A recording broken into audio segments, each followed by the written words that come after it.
As we come into your presence, Lord, lifting our heart as one, and with one voice we sing, promise to be faithful till the end, forever love you, our God. As for me and my house, we will serve you, Lord. Together, forever, we will love you more. Your love is higher than the heavens, needed us as one. Great is your unfailing love.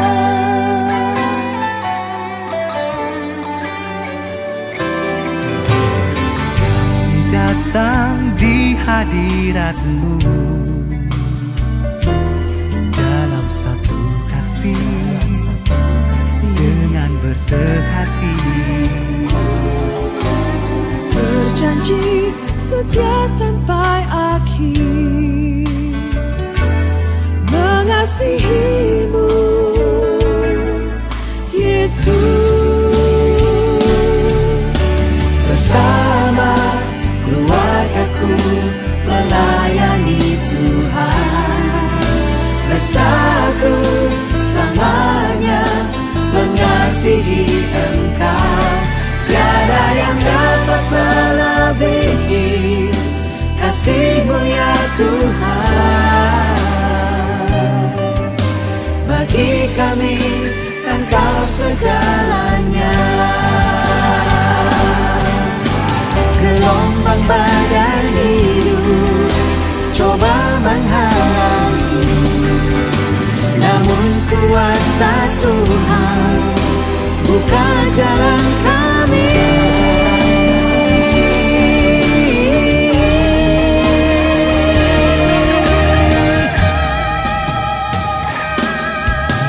As for me and my house, we will serve you, Lord. Together, forever, we will love you more.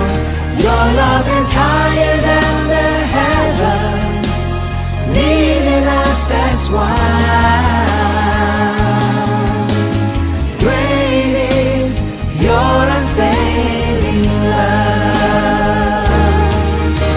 Bersama keluargaku melayani Tuhan, bersatu selamanya mengasihi Engkau. Tiada yang dapat melebihi kasih-Mu ya Tuhan. Bagi kami Engkau segalanya. Bagi kami Engkau segalanya.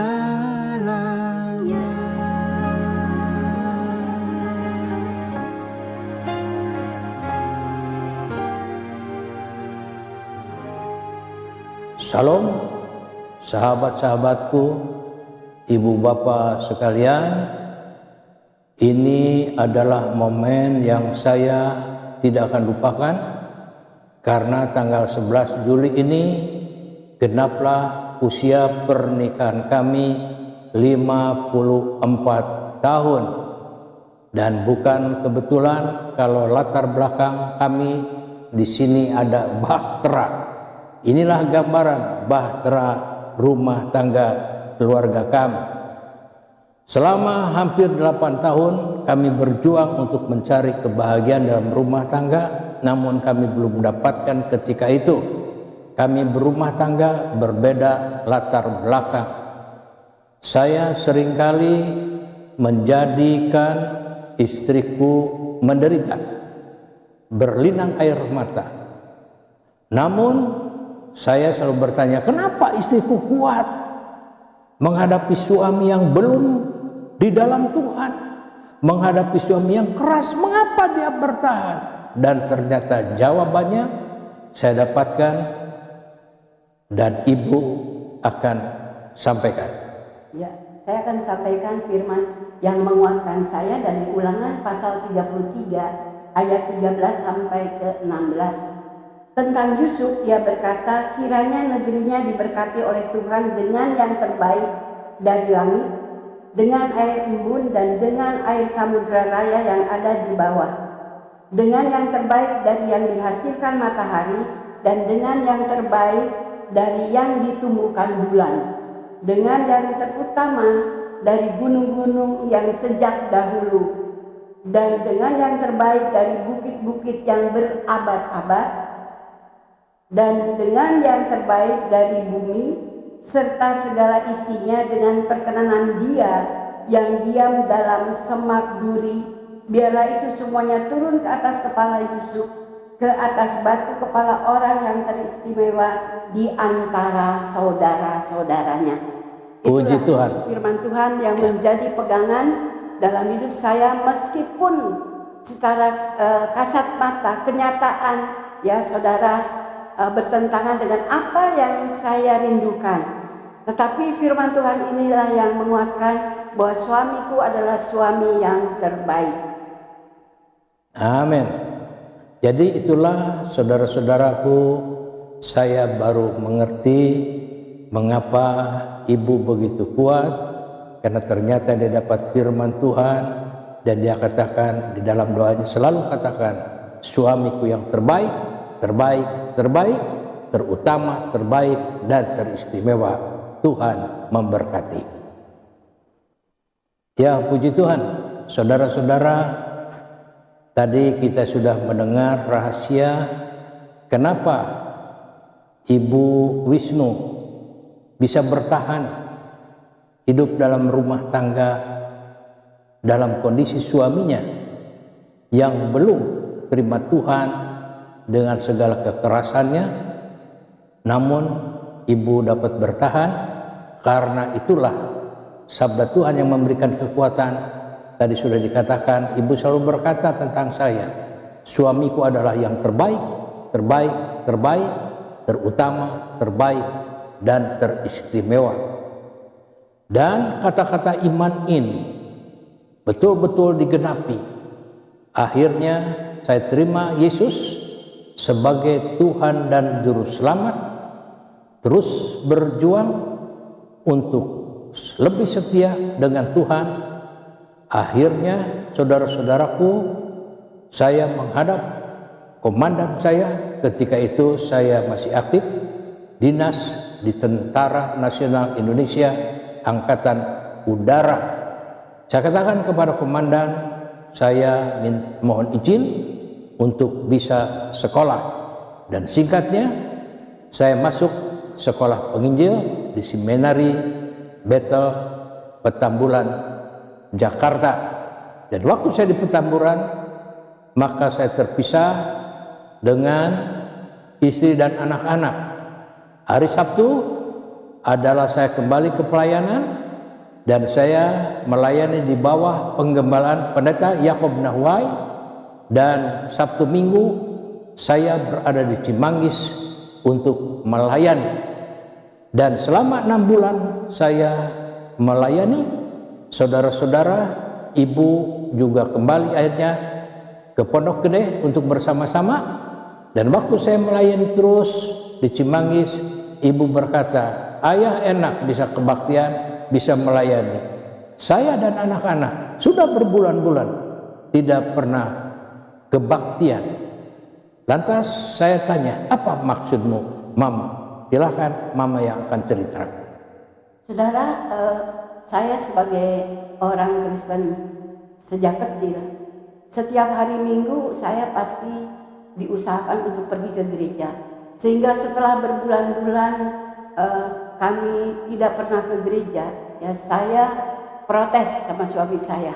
Ya. Saya katakan, ayah enak setiap minggu bisa beribadah, tapi saya dengan keempat orang anak-anak saya, ya kami tidak pernah gereja, kami rindu untuk beribadah. Lalu suami saya seperti yang sudah disampaikan, dia bertanya, Jadi ayah harus apa? Lalu saya katakan, mari kita buat gereja di rumah ini. Ya, suami saya terkejut pada waktu itu. Buat gereja, dia katakan. Di mana kita buat gereja? Ya, di rumah ini. Dengan siapa jemaatnya? Suami saya katakan dengan ini 4 orang anak saya, 5 dengan saya dan 6 dengan engkau sebagai suamiku. Ayo buat mimbar yang sederhana, mungkin hanya dari triplek. Mari kita jejer kursi-kursi pada hari Minggu pagi, seberapa kursi yang ada. Nanti saya akan memimpin pujian, nanti ayah yang akan menyampaikan firman Tuhan. Dan puji Tuhan, akhirnya saudara, kalau Perdana Menteri sudah berbicara, ya sudah nggak bisa apa-apa. Suami saya akhirnya mempersiapkan untuk esok hari Minggu mengadakan ibadah di rumah tempat tinggal kami di daerah Jati Makmur. Dan puji Tuhan, mulai hari itulah dengan 4 orang anak saya memimpin pujian. Ya, saya anggap jemaat itu bukan anak-anak, tapi saya anggap ada ratusan orang yang hadir pada waktu itu. Dan saya membayangkan bahwa pagi ini ada satu kebangunan rohani. Dan puji Tuhan, kami bisa memuji Tuhan 6 orang tanpa alat musik, saudara. Ya, kami memuji Tuhan dengan semangat. Puji Tuhan, beberapa minggu kemudian kami melayani seorang anak muda yang terikat oleh obat-obat terlarang. Ya, akhirnya dia menyerahkan diri kepada Tuhan dan ternyata dia memiliki talenta bisa bermain musik. Dan puji Tuhan, akhirnya anak muda itu membawa alat musik. Dan akhirnya di dalam ibadah itu kami memuji Tuhan lebih semangat lagi dengan alat musik seadanya. Puji Tuhan, itulah perjalanan kami mulai merintis pekerjaan Tuhan dari 4 orang anak. Dan terus jiwa-jiwa ditambahkan oleh Tuhan dengan luar biasa sampai pada hari ini jumlah bilangan sudah beratus-ratus orang, 1000 jiwa Tuhan kumpulkan menjadi GMI Batu Penjuru Pondok Melati. Ya, saudara, untuk sampai saat ini, sampai di Pondok Gede, kami terus penuh dengan segala perjuangan dalam pelayanan. Menderita, termasuk menderita secara lahir. Kami untuk makan begitu sulit. Dan saya ingin katakan, berani katakan kesaksian ini, selama 2 tahun menu makan kami adalah bubur encer dengan kecap. Beli kecap yang plastik kecil, ketika itu harganya captun 10 rupiah. 2 tahun saya isi dan anak-anak menu makan kami bubur encer dan kecap. Tapi puji Tuhan, Tuhan memberikan kekuatan kepada kami, dan melalui anugerah Allah ini kami masuk di Pondok Gede dari pelayanan Bojong Rewalele masuk di Pondok Gede. Kami berjumpa dengan beberapa orang, termasuk di dalamnya ada seorang ibu yang kena sakit di bagian perut, sudah begitu buncit, dan akhirnya kami doakan, kami layani. Dan berikutnya ada banyak mujizat-mujizat ketika itu terjadi di wilayah Pondok Gede. Akhirnya dengan kemurahan Tuhan, singkat saya ingin katakan, pada tanggal 17 Oktober 1976 ditahbiskanlah Gereja Bethel Indonesia Pondok Gede. Yang mentahbiskan adalah almarhum Pendeta S.J. Mesa. Tuhan memberkati. Haleluya, puji Tuhan. Hari ini kita boleh menerima berkat Tuhan, pengalaman dari Bapak dan Ibu Rohani, bagaimana GBI Batu Penjuru boleh berdiri. Dan kita sebagai generasi penerus, orang-orang muda terlebih, kita dipercayakan Tuhan untuk melanjutkan gereja ini menjadi gereja yang diberkati Tuhan. Melanjutkan gereja ini untuk mengembang ke kiri ke kanan, memasang patok-patoknya, dan kita percaya GBI Batu Penjuru makin diberkati Tuhan. Terima kasih untuk Abah, Mak yang sudah memberkati kami. Kami nantikan pelayanan berikutnya karena kami percaya melalui kehidupan Mak, Abah, kami diberkati. Mari kita tutup ibadah gabungan dari Komisi Wanita, Bapak, RPBI, dan Lansia pada hari Sabtu ini. dengan doa berkat. Terima kasih Tuhan, kami berdoa untuk Bapak dan Ibu rohani diberkati dengan luar biasa. Kami percaya anugerah-Mu dinyatakan kepada Bapak dan Ibu rohani hari ini. Mereka berhari ulang tahun pernikahan, semua adalah anugerah Tuhan. Terus berikan kesehatan, kemampuan. Kami berdoa untuk seluruh rekan-rekan pelayan-pelayan Tuhan, baik Ketua Komisi Lansia, Ketua Komisi Wanita, Ketua Komisi Bapak, Ketua Komisi Remaja, Ketua Komisi Pemuda diberkati. Di dalamnya juga ada ketua-ketua bidang, anugerah-Mu dilimpahkan. Kami bersyukur, kami boleh beribadah sekalipun secara online. Kami merasakan hadirat Tuhan begitu luar biasa. Teringat untuk ibadah esok, lawatan Tuhan tidak hanya untuk GBI Batu Penjuru, lawatan Tuhan juga untuk banyak gereja-gereja yang melakukan ibadah kembali di gereja, semua anugerah Tuhan. Dan sekarang kekasih-kekasih Tuhan, terimalah berkat Allah Bapa, kasih karunia dari Tuhan Yesus Kristus, persekutuan dengan kuasa Roh Kudus, tinggal bersama dengan kita sekalian dari saat ini sampai selama-lamanya. Kemanapun kau pergi, engkau ditentukan untuk tetap jadi pemenang. Bersama kita katakan, amin. Haleluya, sampai jumpa. Tuhan Yesus memberkati.